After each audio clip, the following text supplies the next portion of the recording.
Dear students, welcome our channel. இன்னைக்கு ஏற்கனவே நம்ம வந்து 12th வந்து அக்கௌண்ட்ஸில் ரெண்டாவது வந்து 17 சம் போட்டிருக்கோம். அதுக்கு அடுத்துட்டு 18வது பார்க்கலாம். தொடர்ந்து போகணும்னு நினைக்கிறேன், ஆனால் வந்து முடியல. சரி, போட்டுடலாம் பாருங்கள். காரைக்குடி விளையாட்டு மன்றத்தில் 2019 மார்ச் 31ஆம் நாள் முடிவடையும் ஆண்டுக்குரிய இறுதி கணக்கு பின்வருவது எவ்வாறு தோன்றும் என காட்டுகிறாங்க. இறுதி கணக்கு கேட்டுருக்காங்க. இறுதி கணக்குனாவே இருப்புநிலை குறிப்பு தான் இறுதி கணக்குன்னு சொல்லுவாங்க. இறுதி கணக்குனாவே இருப்புநிலை குறிப்பு தான், பொறுப்புகள் சொத்துக்கள். இங்கே பாருங்க, 2018 ஏப்ரல் 1 அன்று தொடர் விளையாட்டு போட்டி நிதி 1 பண்ணால் ஏப்ரல் 1ஆம் தேதி வந்து விளையாட்டு போட்டுக்காக நிதி. அப்போ நிதின்னு கொஞ்சம் கொடுத்தாவே பொறுப்பு தான். அது விளையாட்டு போட்டு தொடர் விளையாடுறதுக்காக தந்தது நிதி தராங்க 90,000. அன்றைக்கே வந்து 2018 ஏப்ரல் 1 அன்று தொடர் விளையாட்டு போட்டி முதலீடு தராங்க. முதலீடுன்னா நம்ம பார்த்துருக்கோம் சொத்து. அதுக்கடுத்து விளையாட்டு தொடர் விளையாட்டு போட்டி நிதி முதலீடு வட்டி பெற்றது.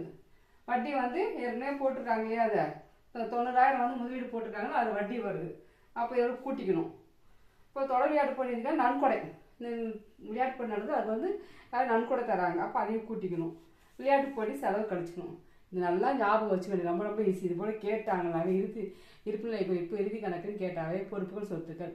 அப்போ வந்து பொறுப்பு என்னன்னா நிதி கொடுத்துருக்காங்க, அந்த ஆண்டு நிதி எடுத்துக்கோ, அந்த ஆண்டு நிதி பெற்றது, அதுக்கடுத்து நன்கொடை எல்லாம் வந்துச்சா கூட்டிக்கோ, செலவு கழிச்சிக்கோ. அப்போ வருமானத்தை கூட்டிக்கோ, செலவை கழிச்சிட்டா பொறுப்பு. முதலீடு என்னவோ அது போட்டு அப்படியே விட்டுற போகிறேன். இவ்வளோதான். ஈஸியாக ஞாபகம் வச்சுக்க. கணக்கு பண்ணலாம் வாங்க பார்க்கலாம். இப்போ காரைக்குடி விளையாட்டு மன்ற கிரியேடுகளை 2019 மார்ச் 31ஆம் நாள் இருப்புநிலை குறிப்பு பொறுப்புகள் சொத்துக்கள் எழுதிட்டு போட்டோம். ஃபஸ்ட்டு பாருங்க, தொடர் விளையாட்டு போட்டி நிதி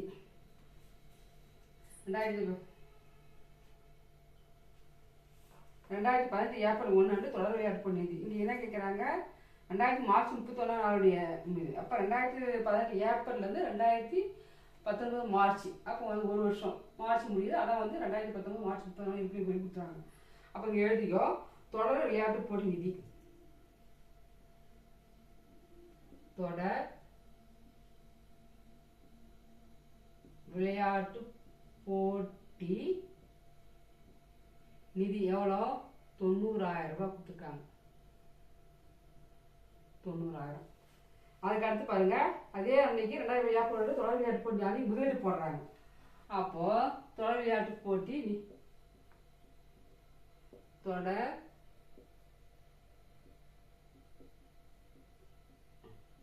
போட்டி முதலீடு, முதலீடு தான் சொத்து. இது நிதி வந்து கொடுக்குறாங்க 90,000. அதுக்கடுத்து பாருங்க, தொடர் விளையாட்டு போட்டி நிதி முதலீடு வட்டி. இப்போ போடுறோம் இல்லையா, அதாவது ஏப்ரல் 1ஆம் தேதி 2018 ஏப்ரல் 1ஆம் தேதி போடுறோம். ஒரு ஆண்டு கழிச்சா நமக்கு வட்டி கிடைக்கும். முதலீடு இருக்குது, அது வட்டி கிடைக்கும். அப்போ வட்டி கிடைக்குது. இது மூலம் வட்டி பெற்றது. இப்போ முதலீடு கூட்டுக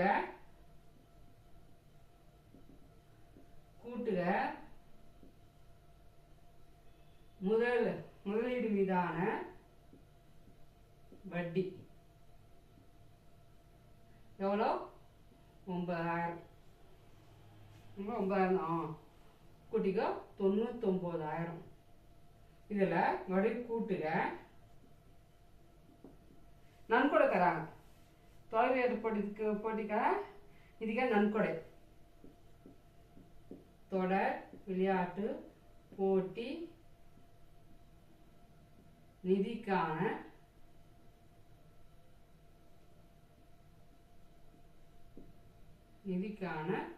நன்கொடை எவ்வளோ, 10,000. இப்போ எவ்வளோ அது, 1,00,000.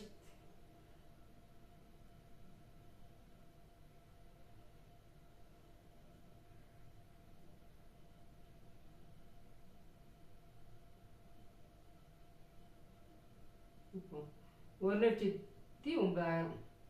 1,09,000. என்ன பண்ணோம், விளையாட்டு செலவு பண்ணுறோம். இப்போ கழிக்க செலவு கழிச்சிடணும். கழிக்க தொடர் விளையாட்டு போட்டி செலவு எவ்வளோ, 60,000.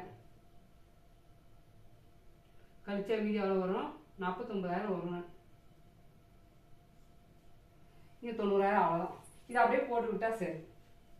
அப்போது விளையாட்டு நிதி அது நிதிக்கான ஏன்னா வட்டி இருந்துச்சா வட்டி போட்டு கூட்டிக்கோ, நிதி நன்கொடை கூட்டிக்கோ, செலவு கழிச்சிக்கோ. இதான் வந்து பொறுப்பு. இது வந்து முன்பட்டம். இதுதான் அந்த கணக்கு. ரொம்ப ரொம்ப ஈஸியான கணக்கு.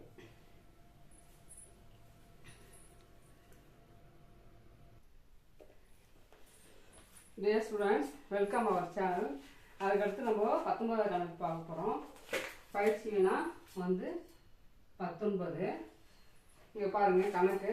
சேலம் விளையாட்டு மன்றத்தில் 2019 ஏப்ரல் 1 அன்றைய முதல் நிதியை கணக்கிடுவோம். முதல் எவ்வளோ இருக்குது அப்படின்னு சொல்லிட்டு முதல் நிதியை கணக்கிடுவோம். முதல் மட்டும் கேட்டிருக்காங்க. இப்போ வந்து விளையாட்டு உபகரணங்கள் கொடுத்துருக்காங்க. விளையாட்டு உபகரணங்கள் வந்து சொத்து. இது எது சொத்து பொறுப்பு நம்ம பிரிச்சுக்கணும். பார்க்கும்போதே இது எது சொத்து பொறுப்பு பிரிச்சுக்கணும். இப்போ விளையாட்டு உபகரணங்கள் வந்து சொத்து, கணிப்பொறி சொத்து. இது 2018-19 ஆண்டிய சந்தா பெற வேண்டியது சொத்து, சொத்துக்கள் சைடு வரும். முன்கூட்டி பெற்றது வந்து பொறுப்புகள் சைடு இது வரும். முன்கூட்டி பெற்றது. பரிசு நிதி வந்து பொறுப்பு. பரிசு முதலீடு கொடுத்துருக்காங்க. முதலீடு வந்து சொத்து. கை ரொக்கம் சொத்து, வங்கி ரொக்கம் சொத்து. இவ்வளோதான். இதை போட்டு எழுதணுமா, எது பொறுப்பு போட்டு கண்டுபிடிச்சா நமக்கு ஆன்சர் வந்துடும்.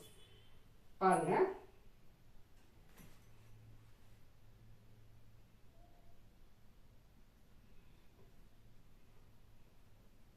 போட்டுக்கலாம். விளையாட்டு உபகரணங்கள்.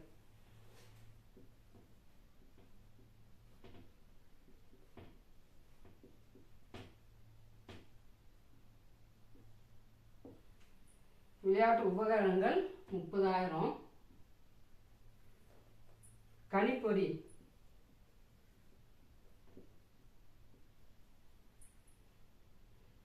25,000.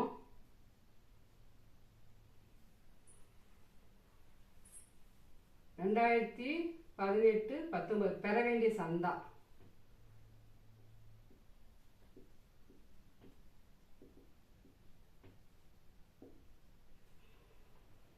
5,000.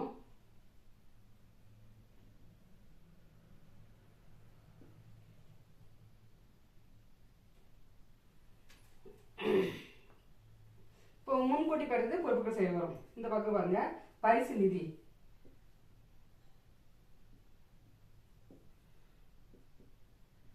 10,000. பரிசு நிதி முதலீடுகள் இங்க வரும்.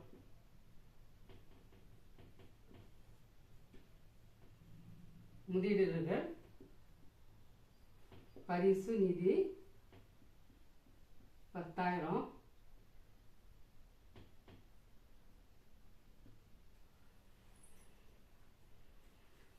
கை ரொக்கம்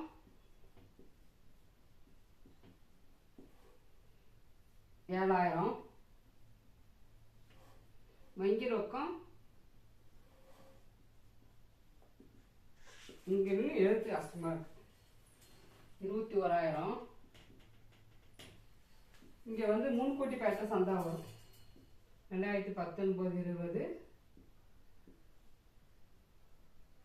முன்கூட்டி பெற்ற சந்தா.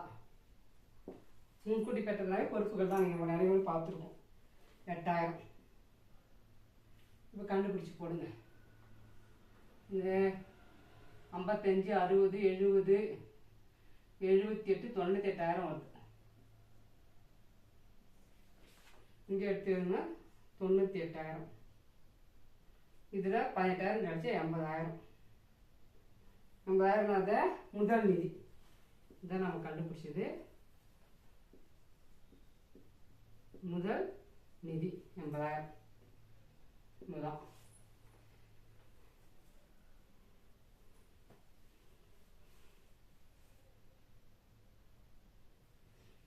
இப்போ போட்டிங்கன்னா 90,000. முதல்ல வந்து எப்போ பொறுப்புகள் சைடு முதல் வந்து மேலே வரும்.